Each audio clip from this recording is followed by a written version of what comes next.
Hello. Hello, everybody. Thank you to be with us today. I'm Carol Tonello, and I'm the VP of Business Development at Hyperbaric. And I'm very pleased today to present you the session Innovative Sustainable Packaging for HPP Juices and Beverages.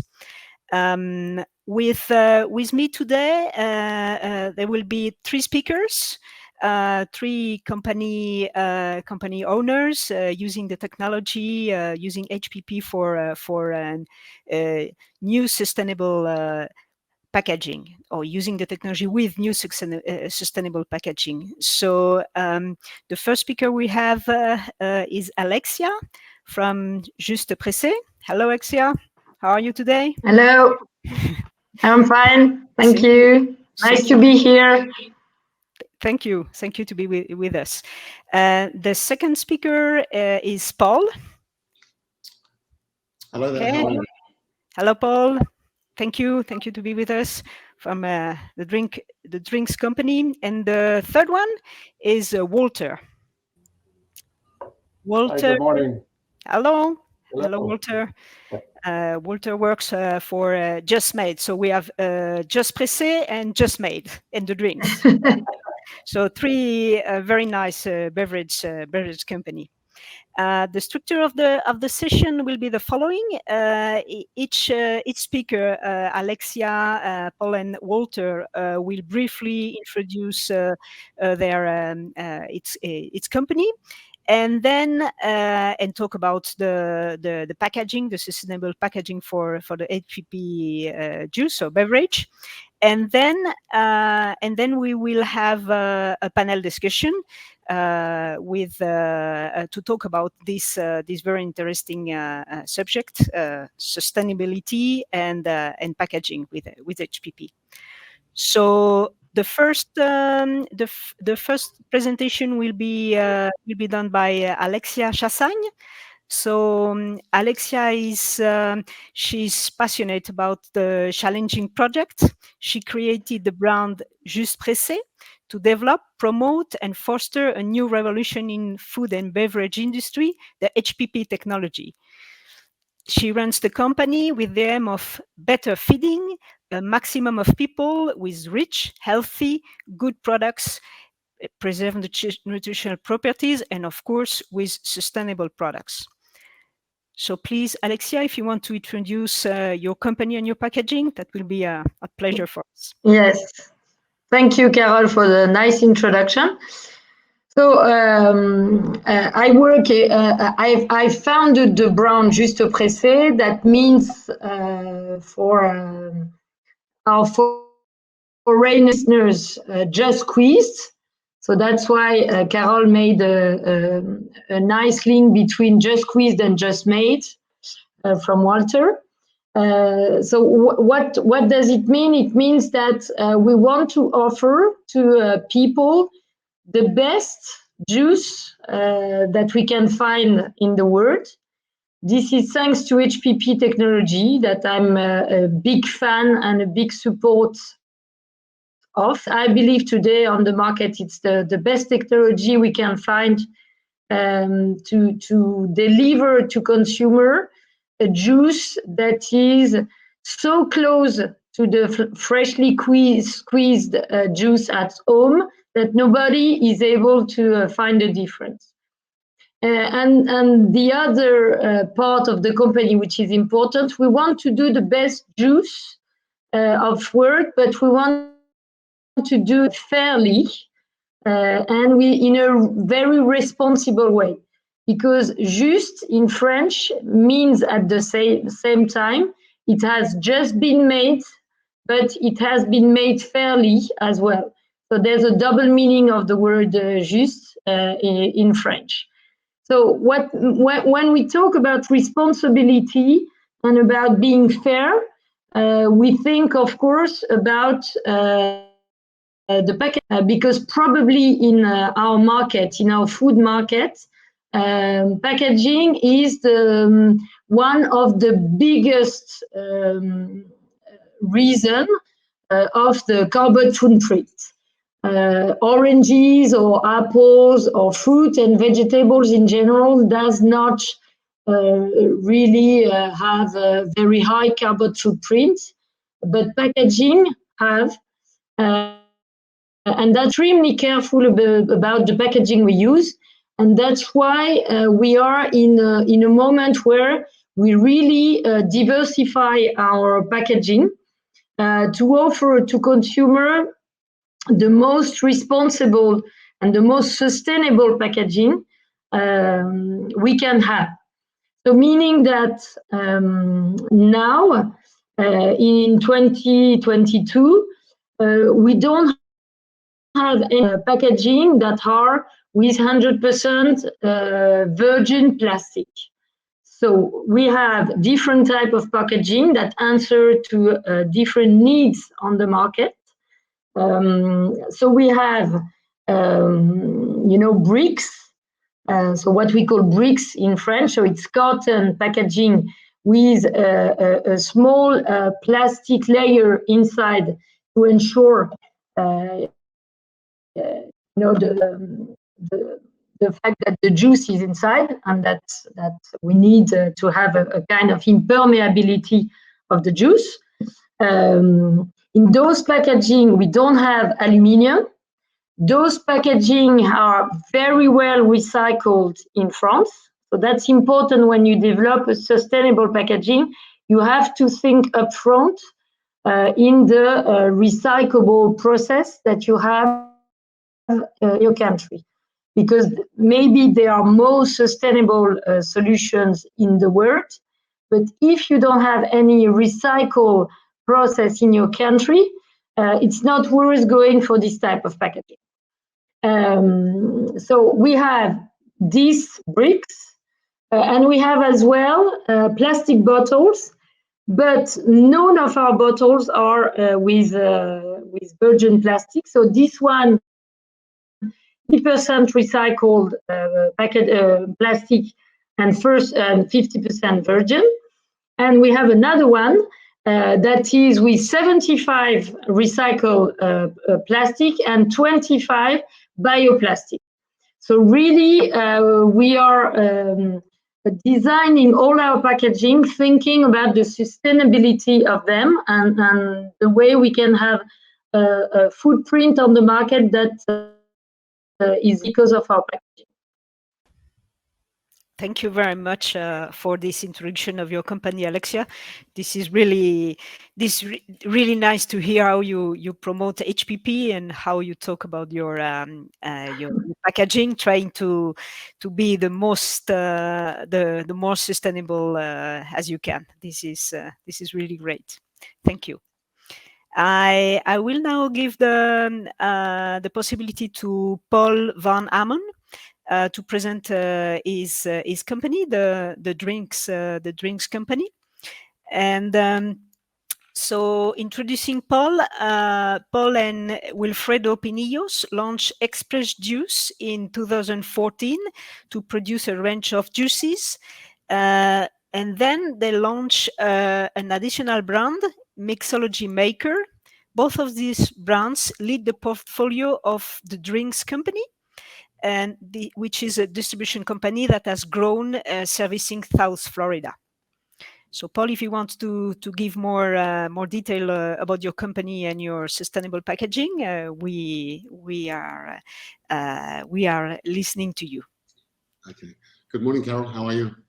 Good, thank you. I hope you're fine too. Yeah, so Carol, I'm originally from Australia. I came to the United States on a business project, a bit different to what I'm into now. And approximately 8 years ago, we launched Express Juice, which is a range of cold press juices using HPP technology, namely hyperbaric, to extend the shelf life, as we're all aware. That brand has grown somewhat. We're probably one of the larger HPP tollers in Florida. We now have launched an additional brand, and these are all part of the drinks company, which is a beverage distribution company that we have here in Florida. So Our packaging, we stepped out from the very start to be perceived a bit different from other brands in the marketplace by namely the market that we went for. We went more for the food service market. We predominantly service hotels and cruise lines in South Florida. And we actually invested in having our own tool made for our own bottle, which is a custom-made flask. It's a 12-ounce flask. And after a few years, we actually did a secondary tooling of that flask and had it produced, so it's plant-based, landfill biodegradable. So.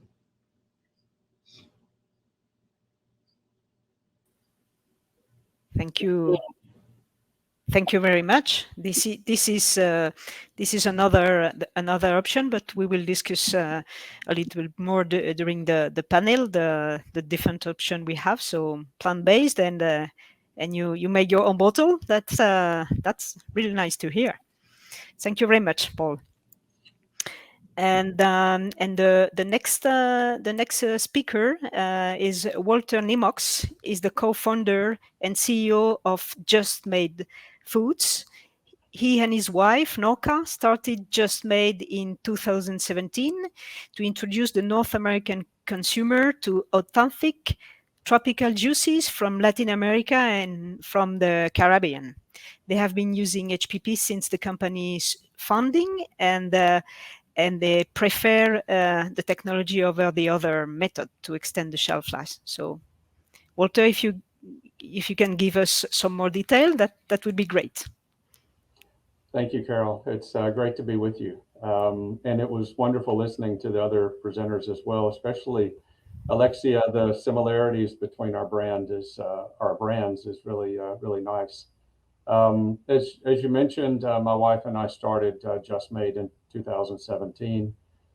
We initially started with just 5 juice recipes, all of them based off of traditional blends from Latin America and the Caribbean.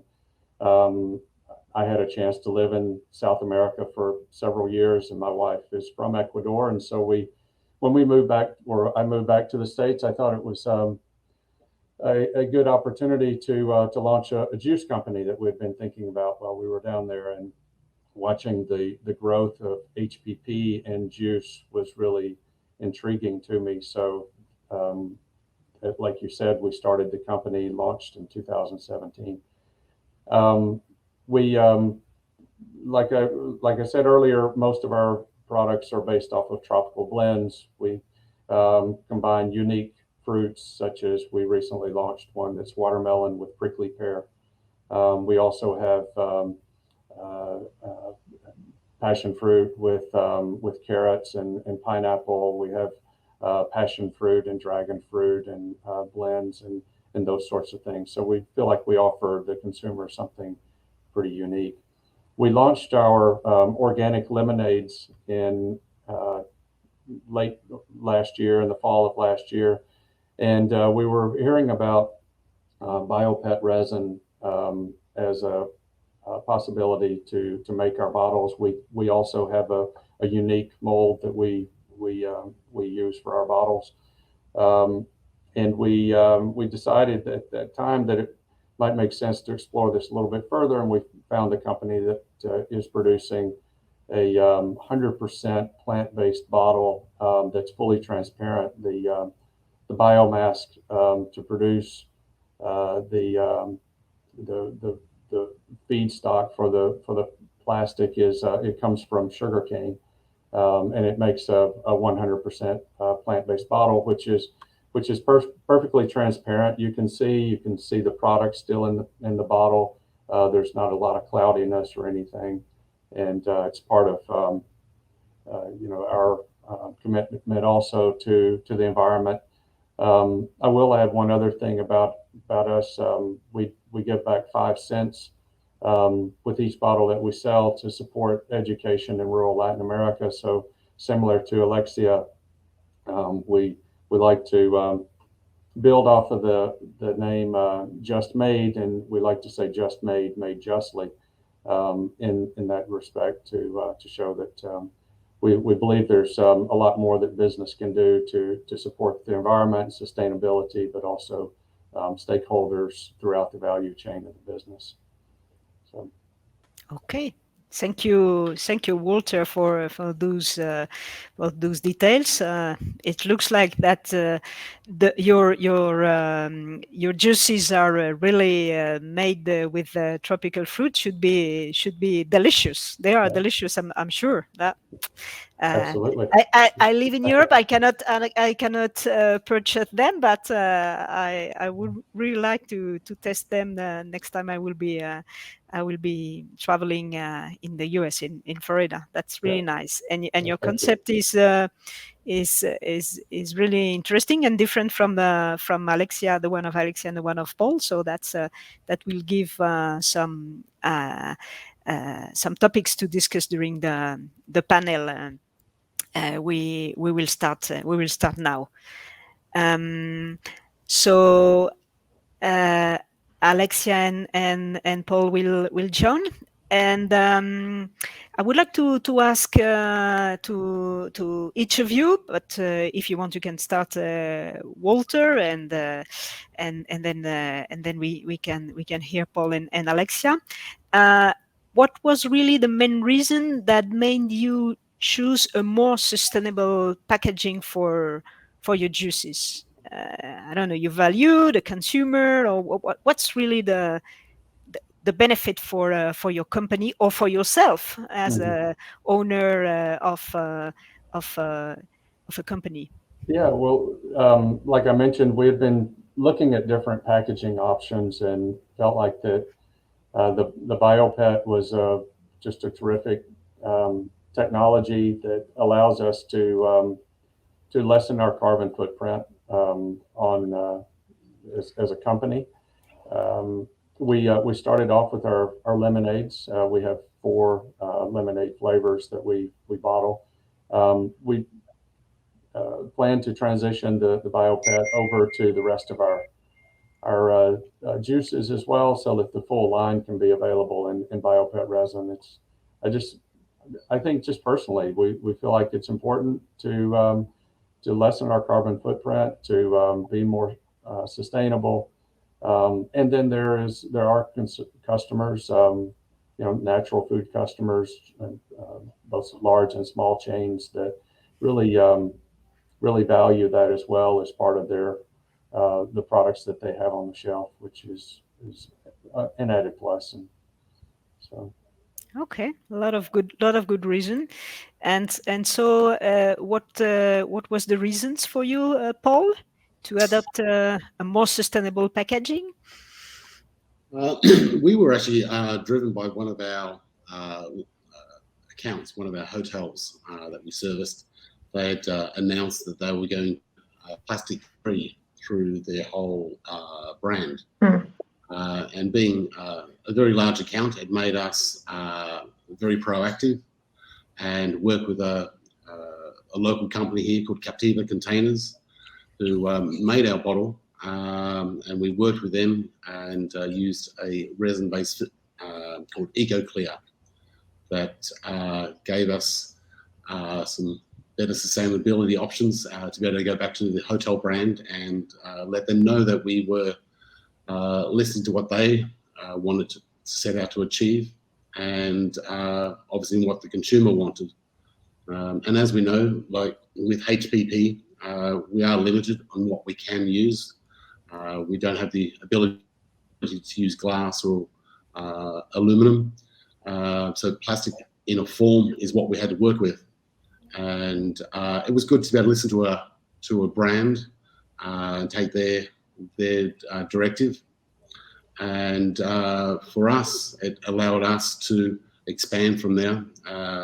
And so our bottle is biodegradable. It is landfill biodegradable. So we're a very transparent company, and we sort of let people know that it is the best option for us. And the consumers see that. We have our bottles embossed stating that. But we also let people know that it's we're not. It's not. We do the best we can for the purpose that we produce. Cold press juices. So Okay. Thank you. Thank you very much. So Alexia, if you can give us the main reason for your brand to use. Well, a bit like Walter. Yeah, a bit like Walter. It was more, to be honest, a management decision at start than anything else. Because at the end, consumers. They are not always very clear on their objective for the planet and for the environment. They would love to have the best packaging possible, the more environmental friendly packaging, etc. But when it's to say you have to pay for it or you have to accept some compromise, they are not always ready for that. So it was more management decision that we say we want to be a carbon neutral company around 2025, which is of course a challenge because it's not easy, and packaging, as I said at start, was really the main problem, I would say, of our objective, how to be a carbon neutral company with packaging like that. Finally, what we did is we choose to have the two packaging possible for us, which is some rPET and some carton bricks, because in France we have the chance to have a very advanced HPP machine from hyperbaric that allows us to have another packaging that's only plastic. So we were the first brand in the world launching HPP products with another packaging, with another bottles than plastic. And the reality is that consumers are not all of them ready for that. But you have more and more companies that are asking for them.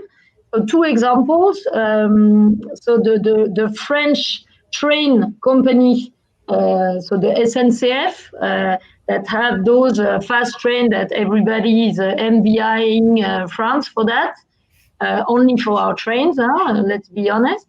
But we have fast trains.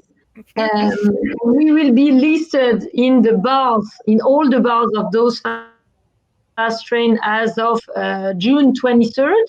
That would be a major launch for us.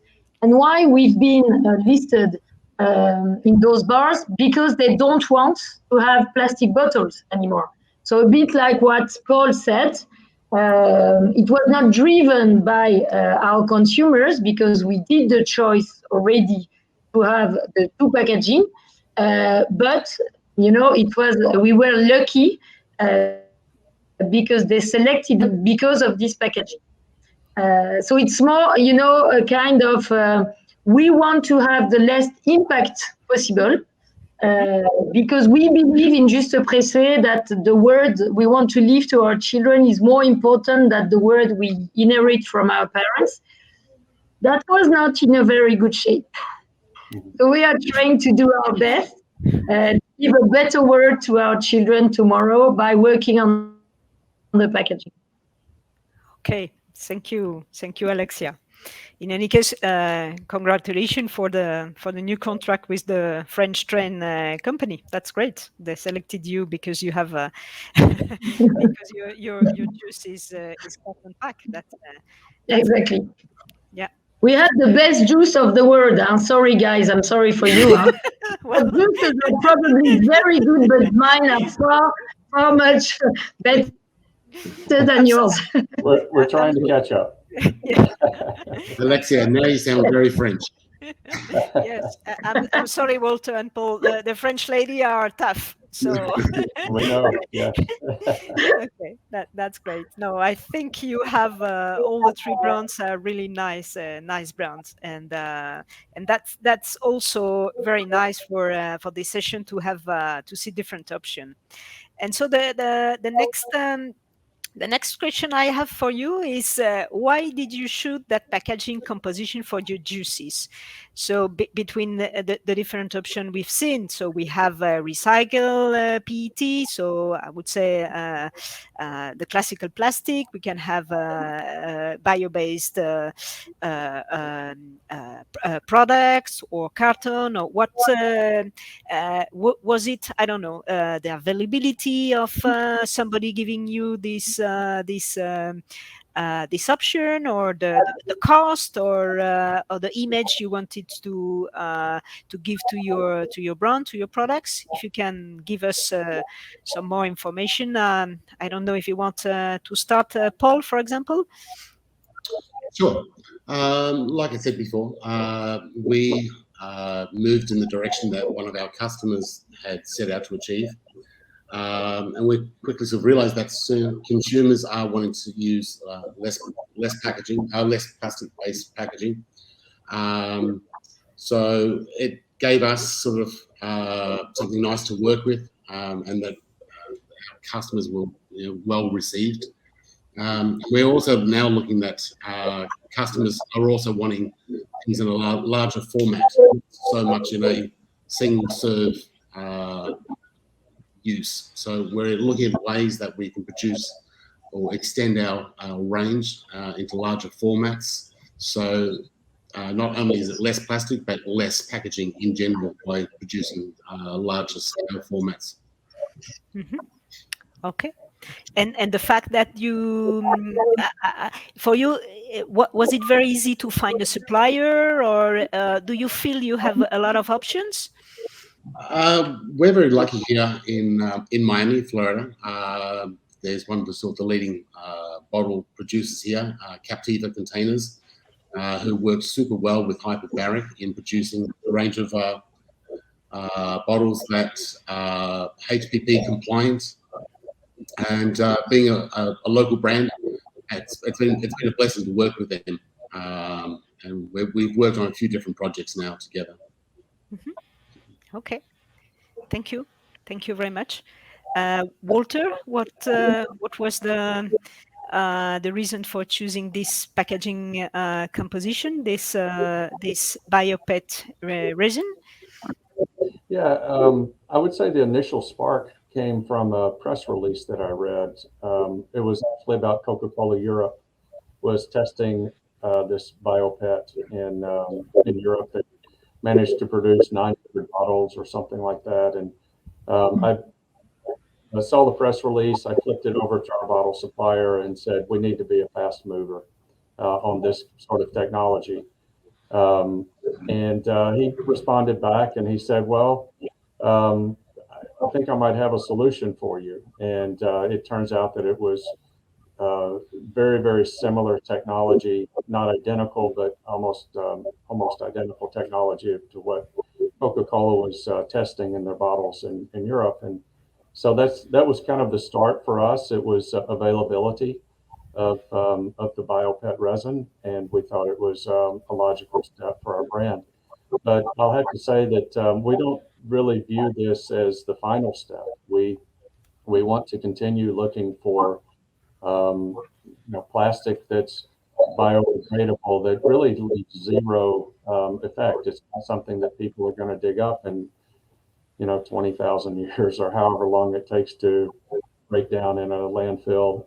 We really want something more along the lines, perhaps of carton or biodegradable plastic, something like that. That's really where we would like to find ourselves in a short amount of time. And we feel like that's being, as Alexia said, handing over a better world to our children. I think at the end of the day, that's kind of what we all care about. Yeah, sure. I think we will have to make a lot of effort. Yeah. So thank you. Thank you very much. Yeah. So for me, Carol, the way that we worked, so we work with experts. We work with two packaging experts to understand the whole life cycle of the packaging. because sometimes you can have, or consumer can have ideas like in France, all French people believe that glass bottles are better for the environment than a plastic bottle, which at the end, if you do the whole life cycle of the packaging, is not true at all. The glass bottle is only interesting if you reuse it. So meaning you capture the bottle at the end of the use, you wash it and you reuse, you refill it and you reuse it. So that's our next step. Our next step, because we have this bulk machine in France, our next step will be to study in the future how we could put that in place at the level of a region. Because of course we cannot do that all France, even though France, has the size of Texas and Canada. It's quite large, and conveying glass bottle, empty glass bottle in trucks is not very environmental friendly neither. So we would need to do a test at a region level. So we work with those experts to understand if really the plastic bottle was a bad packaging or not for the environment. And the answer was from them, it depends where you produce plastic bottle. If you produce them in India or in Indonesia, where they don't have a recyclability process like we have in France, yes, it's an issue. If you do it in a country like France, where you have plenty, I would say, of factory recycling plastic, then it's not an issue because, in France, more or less 100% of cities have a program of, different bins to put different products. So we have a yellow bins in which we put all our packaging that are very well recycled when you do it properly. So so at the end they told us, put the more level of recycled PET you can in the bottle. That's why we have some bottles with 50%, some with 75%, and we did the same choice as Walter, 25% bioplastic. But ideally, at the end, we would love to have 100% bioplastic, because even though it's still plastic, let's be honest, but it comes from sugarcane or wood, and it has less of an impact on the carbon footprint. But we need to think at the level of a country or a region. We cannot say, because it's a bit stupid to say a plastic bottle is bad. No, it depends on where it is produced, the way it is produced, and how it is recycled. So that's the reason why we asked two experts, because at the beginning we had some ideas that finally were false ideas, false news. So that's why we trust on experts and not on all the bad ideas you can find on the net or even with consumers. Mm-hmm. Yeah, see, that's sure. I heard or I read that for glass bottles, especially for the beer bottles, it's only when you reuse, I don't remember if it was 3 or 4 times, that you have a lower 5. Okay, I thought, that you have a lower carbon footprint than the same bottle in plastic, because the problem is to create the bottle, you use a lot of energy. So exactly. That's why it's interesting to have a look, really a deep look into what's the reality in your country. Carton brick, I don't know in other countries. In France, we have a very nice recycle process. We have some factories, and they are building more and more factories to recycle those type of packaging. So for France, it's good, but maybe for another country, if you don't have the recyclability process, then it's not worth going for that. So it really depends on the situation. You know, in Italy, they can use another bottle that is PLA, so it's polylactic acid. That is not a bioplastic because it comes from nature, but it has not the structure of a plastic. So this is a very nice bottle, but for now, in France, we cannot recycle them. So at the end, they will finish, in a big heater, and they will be destroyed instead of being recycled. But if you go in Italy, they have, 3,000 units factory that recycle this type of packaging. So it really depends on your country. We cannot assess that a product or packaging is good or bad. It really depends on the situation of the country. Mm-hmm. Yeah. That was one of the things that we liked about our the BioPET is that it is fully recyclable. All the consumer has to do is remove the cap and the ring, and even the label. We use a technology called Clean Flake, which the label will dissolve in the recycling stream, so the consumer doesn't have to worry about tearing it off or anything like that. So that was another thing that was important for us, is that it be recyclable. And most places in the U.S., as far as I know, have plastic recycling, PET recycling programs. So it's not so much a concern. So it would be very interesting. Yeah, it would be very interesting by the technology of your label, because I didn't know this type of label. So if you could share with me, I will have a look if we can have some for France. Yes, absolutely. Be happy to. It's like I said, it's called Clean Flake technology. I forget the manufacturer's name right now, but be happy to send you what we have. Mm-hmm.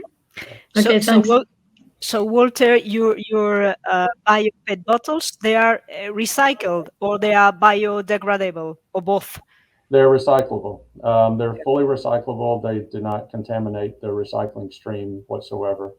That was early on. I remember maybe 8 or 10 years ago, there were some BioPET resins that were out there, but my understanding is that they contaminated the recycling stream, and so they had to pull them off the market. These are fully recyclable. They go right into the recycling stream, so there's no issues there whatsoever. Okay. Yeah. Okay. So that's nice. And what about the cap? The cap is recyclable also? No, the cap. Well, it is separately. It's HDPE plastic, which can be recycled. So, but you just have to separate the two, because at the recycling center they're not going to do that. They see a bottle with a ring on it, which a lot of times the ring, after you take it's got the safety ring on it. Sometimes if you don't remove the ring, they'll just throw it, in the trash, not the trash bin, but whatever the non-recyclable products is. They don't take the time to take it off. So it's important. We actually have instructions on our label for the consumer to remove the cap and the ring before recycling. Yeah. I think this is very important to instruct the consumer, so really they can separate the different type of plastic, and the recycling could be optimal. Yeah, that's very good. But again, it depends on country, because in France now you can put the whole bottle in the yellow bins, and the separation will be done inside the factory by density of plastic. I didn't know that. You are a specialist. So they made it simple, because asking to, we are very lazy in France. Huh? We are hungry and lazy. So if you ask to French people to do this, they will say, it's complicated. So, we made it differently. Where you are lazy, you have to be smart. You have to find solution. So they made it inside the factory, where they separated the different plastic by density, in order to make sure that the PE cap, because you cannot have PET cap, the PE cap will be recycled in a different cycle process. Okay, great. Good to know. Good to know. So I have another question for you. What were the main challenges during the validation process of your packaging, if you had any? I don't know, Paul, if you want to start or. So with the validation, we did get it made sure that we weren't making any false claims. And so we actually had looked at by a legal firm here that we wanted to be able to go out to the consumer and state something, but not have the consumer be misled in any way. So it was validated. It carries a different type of validation in California, but we currently are not in that market anyway. So. Okay, I was thinking also about the trials you did to see if the packaging was yet optimized for HPP. You had no problem to adapt this technically this packaging. And I would say not on a legal, but on a practical or no changes, no problem. That was very easy to adapt. We did have to go through a few runs of the pro formas, and they had to increase the weight of the resin that was used. But yeah, it was through some trials. I'm lucky that obviously Hyperbaric, their office for the Americas, is based here in Miami, and also have our bottle manufacturer based here as well. So between the two, it allowed us to do a few trials here. Okay, so there were more legal issue or legal possible problem than practical ones. That yes. Good to hear. Yeah. Okay. Thank you.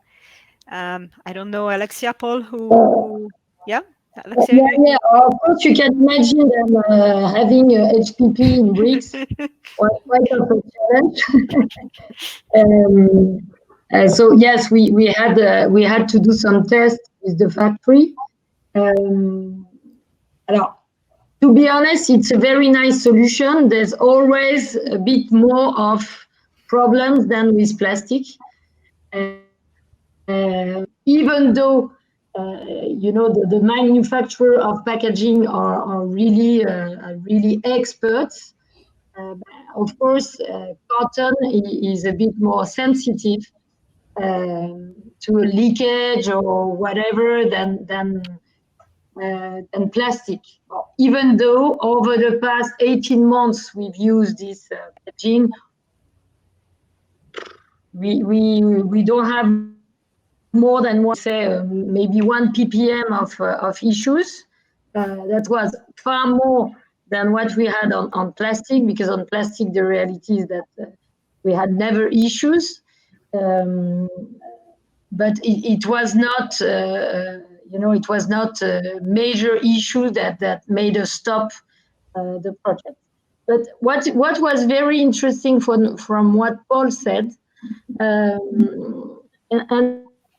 it was something that was important, and that is still important, because on the French market, you have a lot of greenwashing marketing claims. And it was interesting to mention that, Paul, I think, because, as I think HPP producers, we know that we have a juice that is far much more better than any pasteurized will be able to provide. I mean, there's no difference. We did some blind tests with, 100 of people, and we will do one with 1,000 of people at the end of June.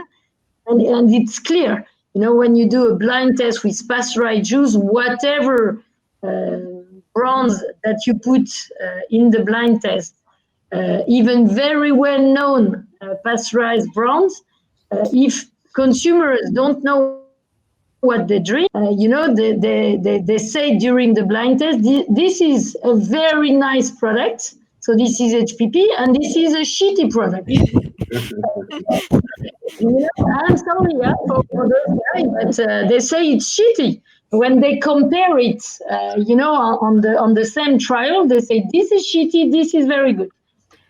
So that was super important for us to be very responsible as well in the way that we create our claim for our packaging, and that's why we did consumer tests with a bit more than 5,000 persons, and now it was even 20,000 persons, to validate the claim and not to be greenwasher. Because our responsibility as HPP owners is to provide products that are good, not only for us, but good for the planet and good as well in terms of responsibility. So that's why we went for this test to see if our claims were accepted by consumer and were not seen as greenwashing claims. Okay, so it was. Alexia, yeah. As you said, in your beautiful French accent, the shitty brand. Which brand was that? No.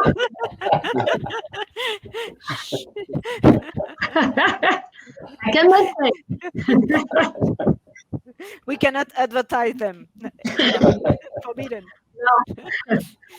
Okay, so it was also, I understand that your validation was also not a legal validation, but a label validation. That's very interesting.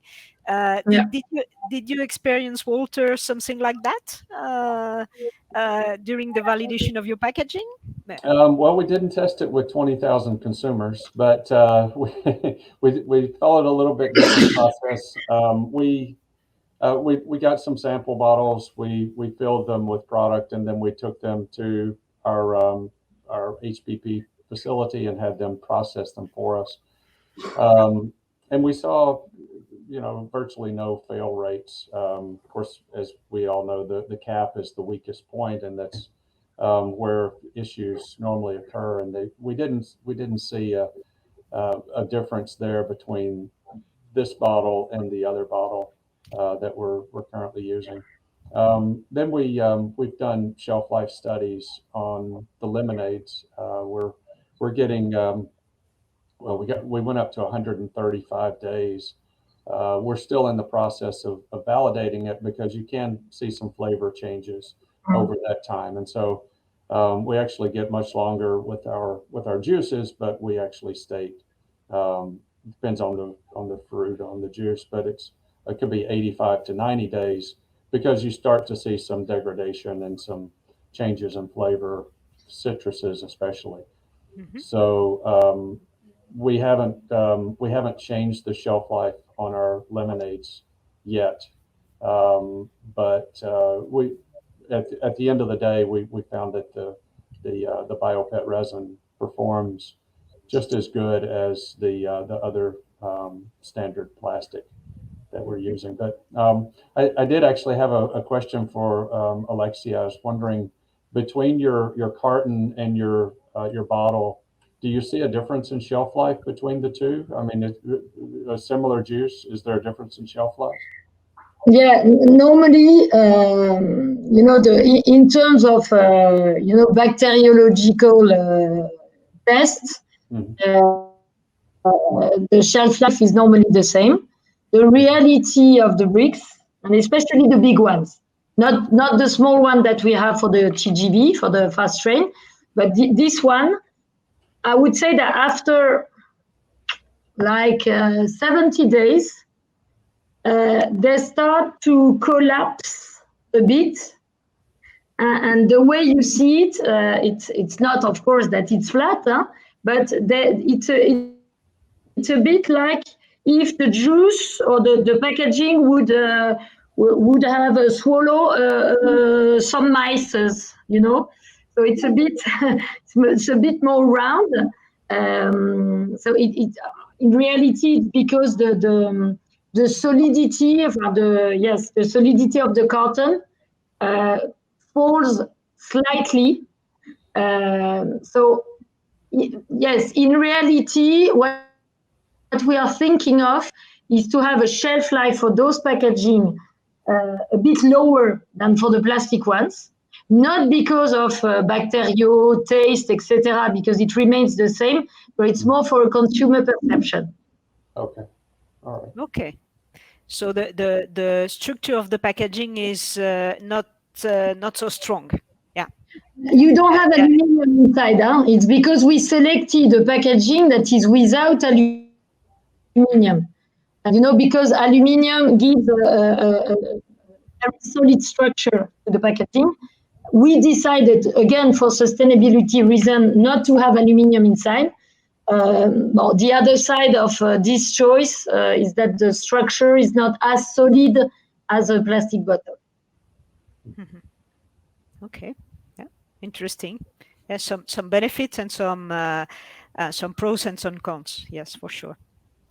It's our job, Carol, to work with compromises. Of course. Alexia, you explained yet us that this carton packaging has opened new business opportunities for your brand with the TGV, with the high-speed train. But perhaps Paul and Walter can comment something that really has helped them to catch a new market or to be introduced in a new way. So I don't know if you have any example or something showing up to your mind. We our market hasn't changed. It's sort of increased or allowed us to get into more markets, but we haven't found really that it's opened any new unique markets that we were not already into. I'd be interested to hear what Walter says or Alexia says. Yeah, our markets are mostly retail and a little bit of food service, and we find that customers more in the natural channel. In the U.S., we have the mainstream kind of the Krogers, the Safeway, Albertsons, Walmart, and then we have the natural channel, which might be Whole Foods, Sprouts, and then a lot of smaller, more boutique, high-end retailers that are more natural. We find that we get more interest out of the natural channel than we do out of the kind of core mainstream channel with the sustainable packaging, which I think is natural and kind of expected. But I think that's where things normally start, and at least in packaging and in food and in the U.S. is a lot of times it'll start in the natural channel and eventually bleed over into more mainstream. Mm-hmm. Okay, thank you. And there's another market.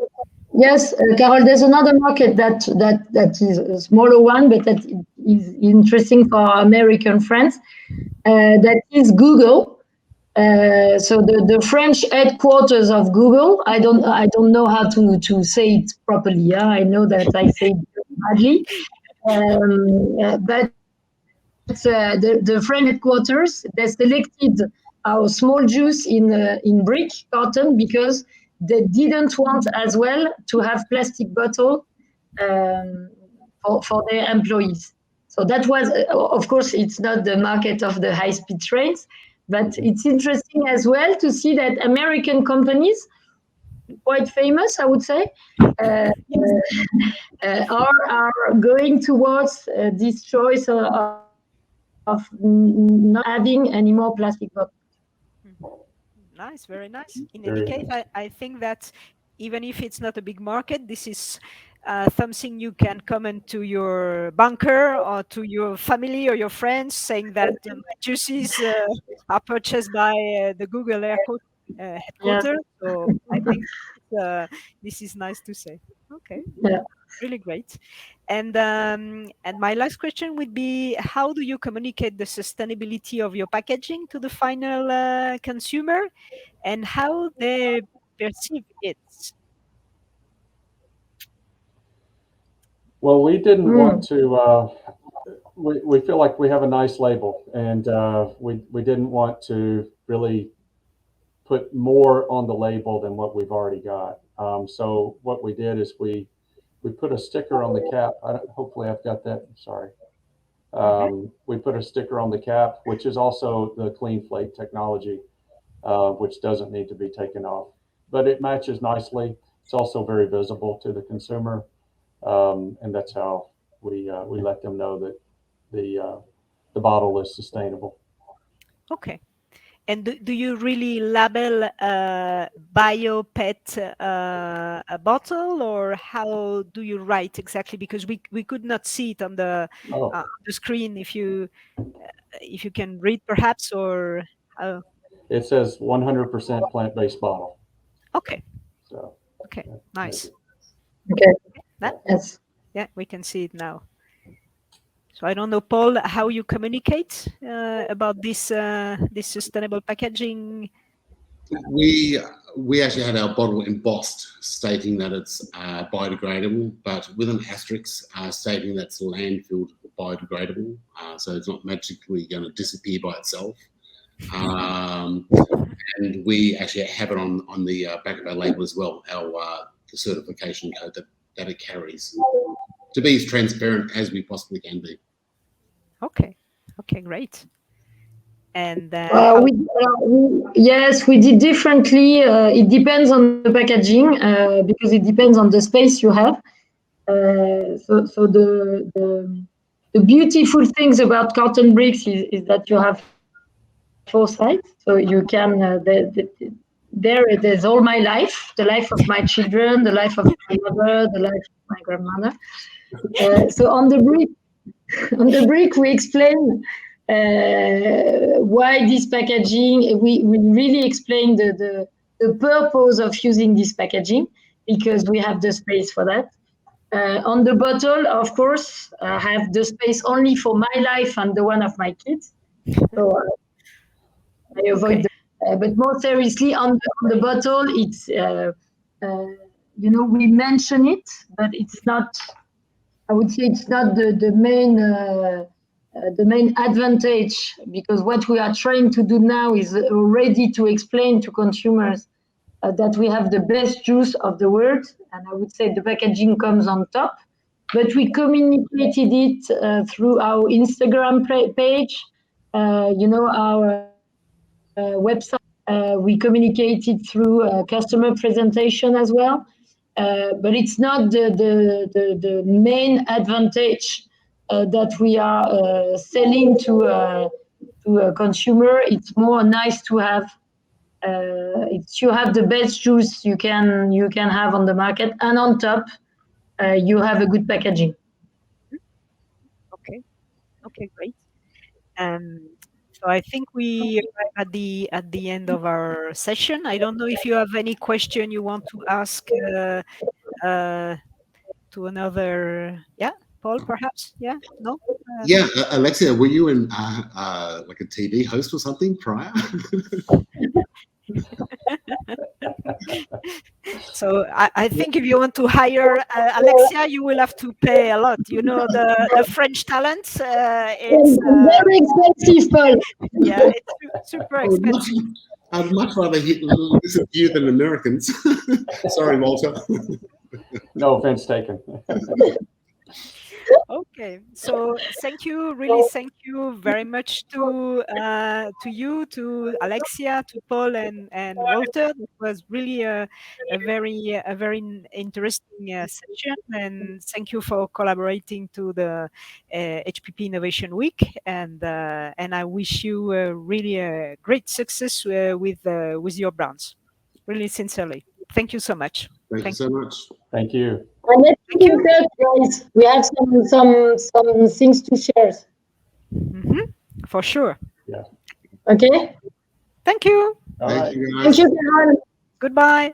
Bye. Bye-bye.